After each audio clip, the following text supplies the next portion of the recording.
Okay, welcome to this live stream. We are doing something a little different, non-logic related specifically today. So if you're watching this thinking, man, I wish I'm here for the Logic Pro, then just skip to the next video, right? What we're doing for this one is doing a stream for my online course at the University of Colorado, Denver, Intro to Audio Production. And it's an online asynchronous class. We've done a few live streams over the course of the semester talking about different topics.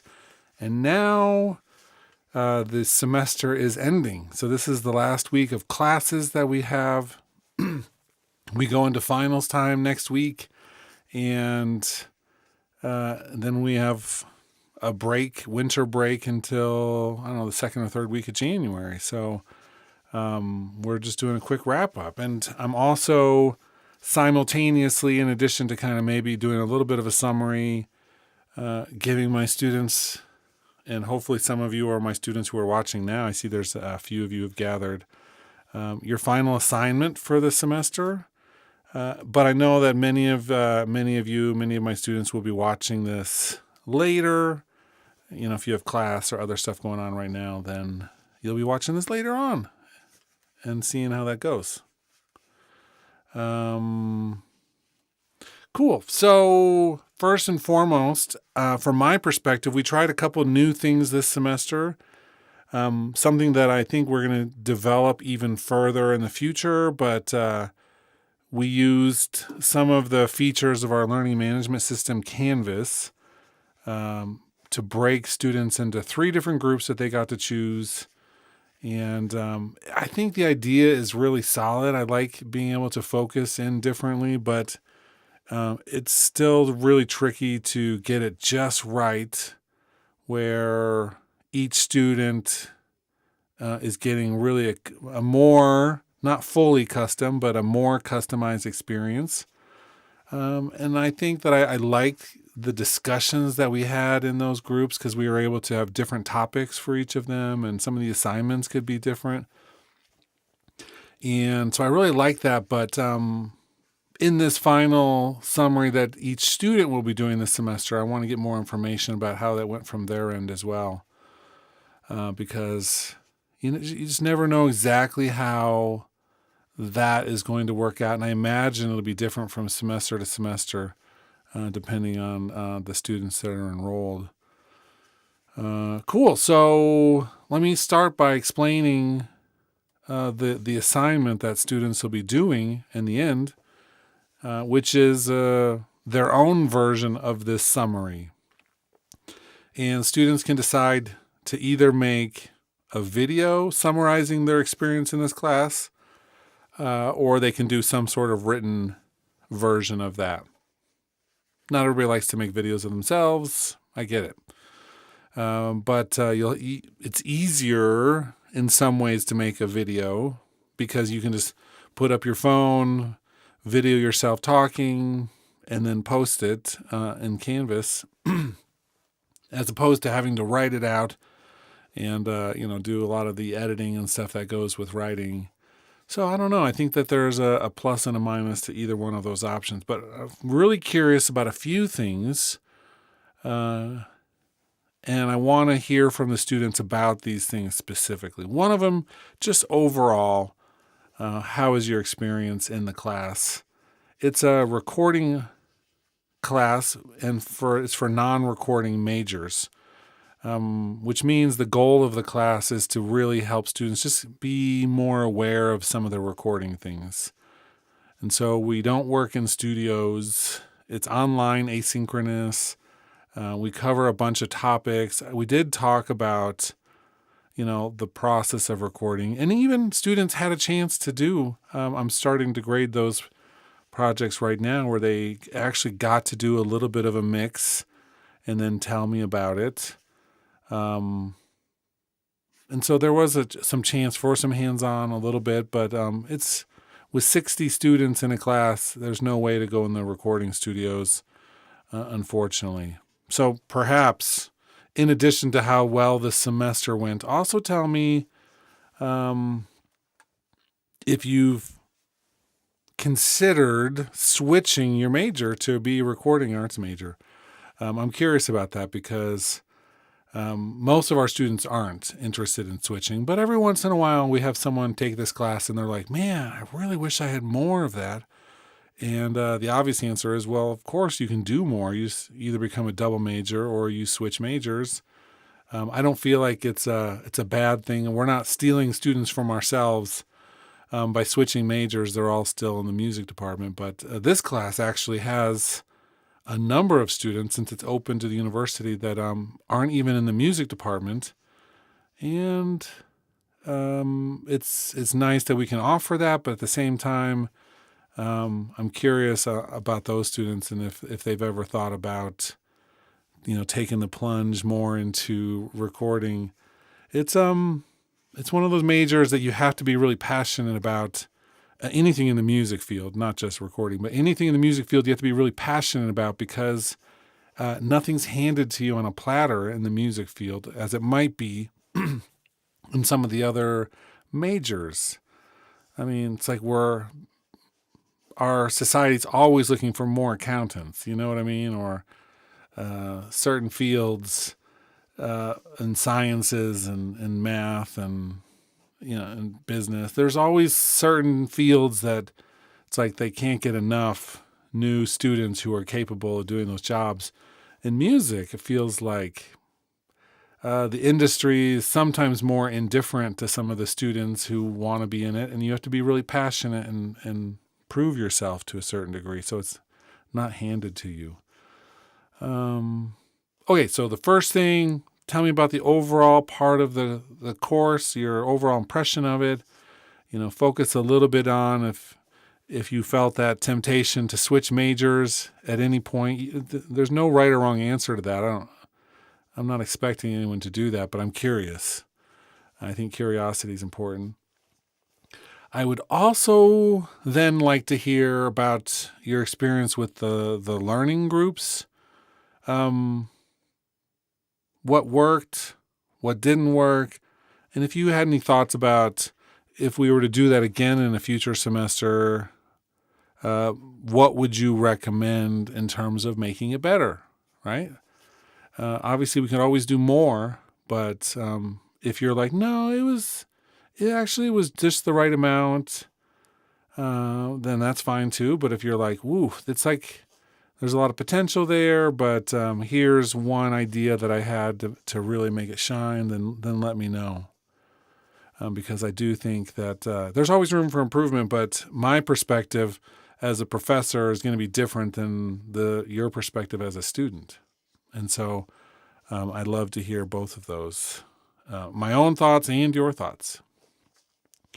The last thing that's a part of the assignment, and then we'll go through some of the assignments that we did in the class, and I'll give you my perspective on the students, on your work as students in the class. The last thing I want to ask is, what then, or how has this influenced the trajectory of where you want your career to be? And it could be, you could say it hasn't. I'm taking this class because it's a required class, but I already knew exactly what I wanted to do, and it really didn't change anything. Some of you might say, I really want to be concert promoter, and this just gave me some additional information, tools in my toolkit, so that I could understand the industry better and communicate better with the other players in the industry, the engineers, the musicians. And so, how has that, if at all, has it affected your trajectory? I'm curious about that. Cool. Okay, that being said, let's just dive in for just a minute. I want to talk about some of the highlights for me. I'm going to pull this up on my screen, the course. You won't be able to see this, but I've got it loaded up, all the modules. Really quickly, just go through some of the modules. Module 1, That's where we did all the introductions and the learning group selection. Pretty easy week. Interestingly enough, week 1, everybody in the class submitted everything. It's the first time in like all of the years I've been teaching in an online situation where in week 1, every student submitted everything. That set the bar really high. Now, throughout the course of the semester, a lot of things happen, and some students run into blockades in their life that make it harder to complete things, and that's normal and happens. And as you've seen, I've given students a lot of extra time to be able to complete things and make sure we get things done. Online teaching is no different than teaching in person. I don't think it takes a lot of work, both from the teacher and the students. Maybe more in some ways, because if it's an in-person class, the students' main job is just getting to class, right? And that's the biggest hurdle. But once you get past that, you're there and you can learn. In the online, there's less of a benchmark. Week 2, we had that microphone detective assignment, and so many students had creative answers. That's the one where I showed the little video of the microphone. You had to guess. You also got to watch the Eddie Kramer video, which was all about microphones. And that technology has changed since that video was made, but it hasn't changed that much. We use a lot of those same microphones, interestingly enough. Module 3, you set your semester goals. You had a learning group activity, and then we started doing one of our first live streams for the semester. It's kind of cool.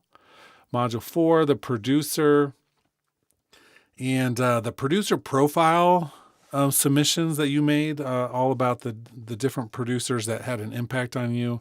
That was a really cool assignment. I loved that assignment because it makes you actually look into the people who've influenced your own musical career. I love that. I think it's a really impactful assignment, and I learn a lot about each of you.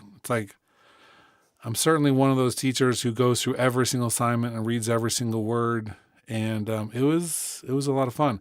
If you haven't, as students, gone back and seen the comments, because I usually either in the comments on the assignment or sometimes on the actual assignment itself, I'll write notes. But go back, and if you haven't read those, make sure you do check them out at some point. Then we looked in Module 5 at equalization. We had something planned for Module 6, but this is when the semester started getting a little rough, and so we did a catch-up week plus a live stream.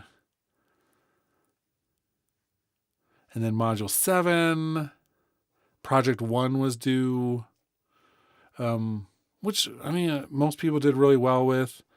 There was another extra credit about mixing, and then a learning group music share, which I thought was really interesting for each of you to share. Module 8 was about mastering. So we had done microphones, recording.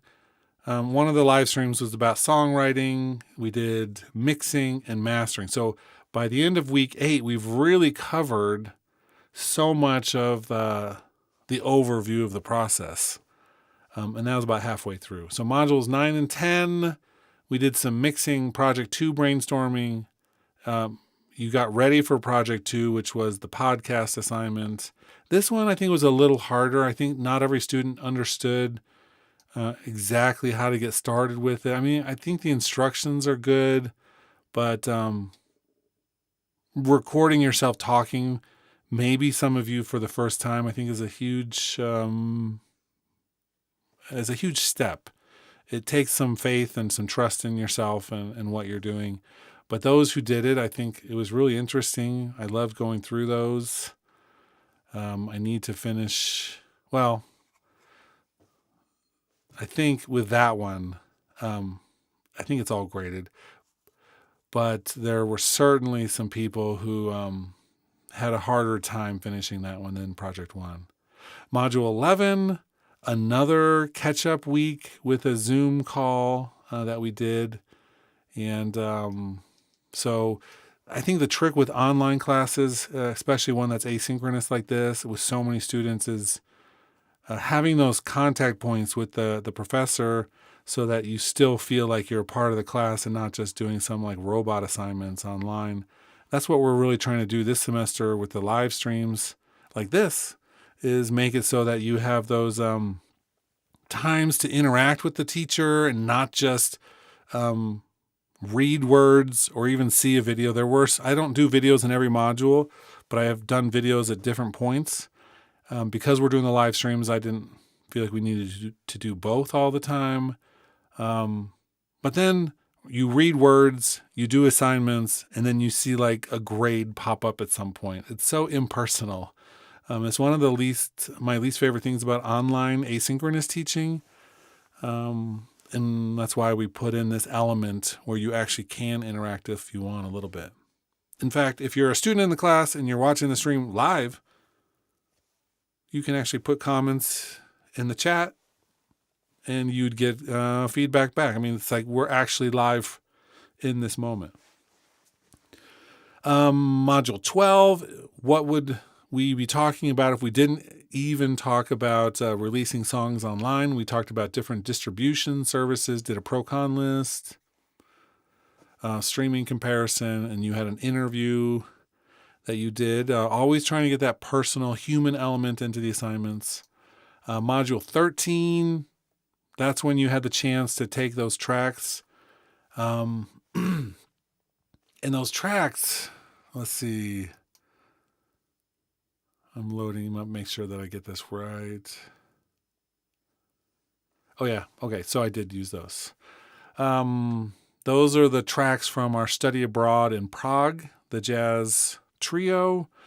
And by the way, if you're watching this now or later and you're interested in the study abroad, make sure you look at one of those emails that have come out through the university about that study abroad, because time is running out to apply for it.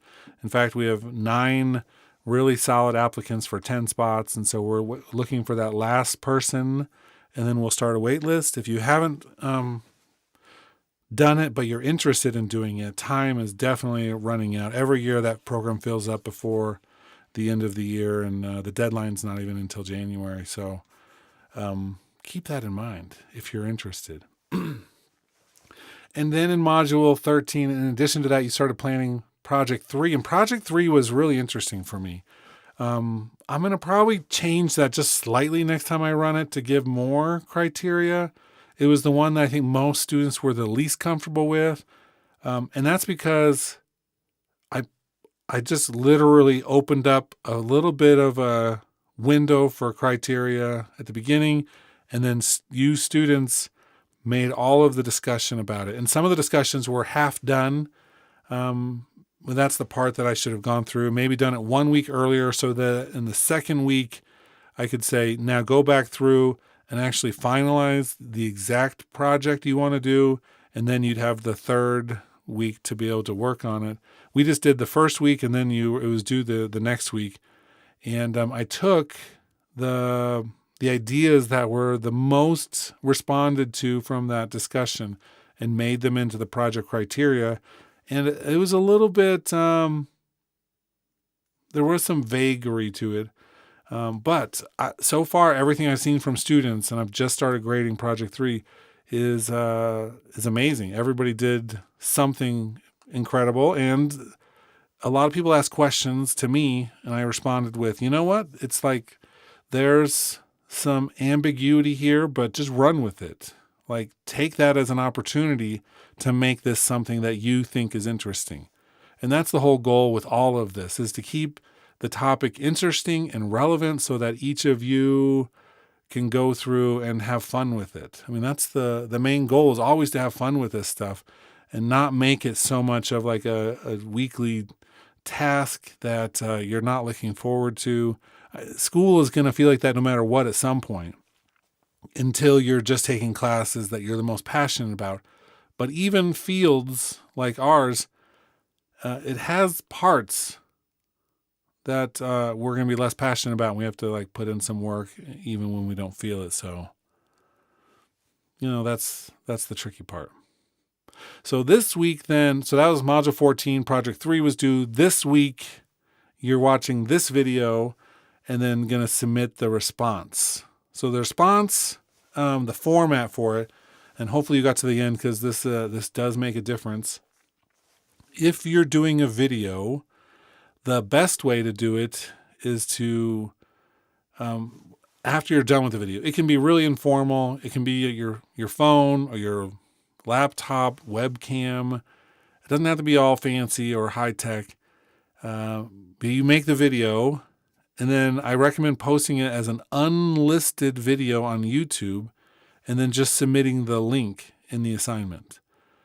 Canvas has some limitations for how many files a course can have loaded up, how many pieces of data can fit. And with 60 students, if you all upload a video, it's going to run out of space. So I recommend doing the YouTube unlisted video with a link. Or obviously, if you're going to submit a paper version of it, then that doesn't matter. You can just upload the paper. I prefer PDF file formats. They're easiest, but for this one, I'm not going to be picky about it. You can upload a Word document or a Pages document or Google Doc or whatever, and just put that in there. And they'll be graded based on meeting the criteria, but also just doing it. Is there a minimum or maximum length to this? No. I know that means somebody could submit like a 1-sentence thing, and if one sentence covered all of those topics, then great. I hope, on the other hand, that you'll invest a little bit more time and effort into it, but don't go overboard. I know everybody has finals. Everybody has a lot of other work. This class has essentially wrapped up with project 3 being done, and now this week is a time for reflection and seeing where we landed. But I don't need you to interrupt any of the other courses that are really critical for your majors or the core curriculum, where they might be putting a lot of weight on a final exam and making sure you have a bunch of information stuffed into your brain. On this course, a lot of the experiential stuff has already taken place, and we're just reinforcing it at this point, and that can happen in a little bit more casual manner. So keep that in mind throughout the whole thing. Okay, that's it. We went about 25 minutes, which is perfect. It's almost a little bit too long for an assignment explanation, but hopefully at this point you'll know what you need to do to finish up the semester. And if you have any questions, email me. If you have any other concerns, let me know. Otherwise, that's it. Let's pull the plug on this thing, and good luck finishing the semester strong, and best luck to all of you as my students and your other classes. Let me know if there's anything I can help you with in the future. I am going to be sending out one more email to try to get one more recording session next week if anybody's interested. And next week you will see a video. It's kind of like the final video of the class, but we're going to be showing you what we did over the break with one of you in the recording studio doing a song. So I'm working on that video, and there's just a couple more things that'll trickle out, but nothing past this last summary assignment that'll be graded. Okay, that's it. I'll talk to you later. Bye, everybody.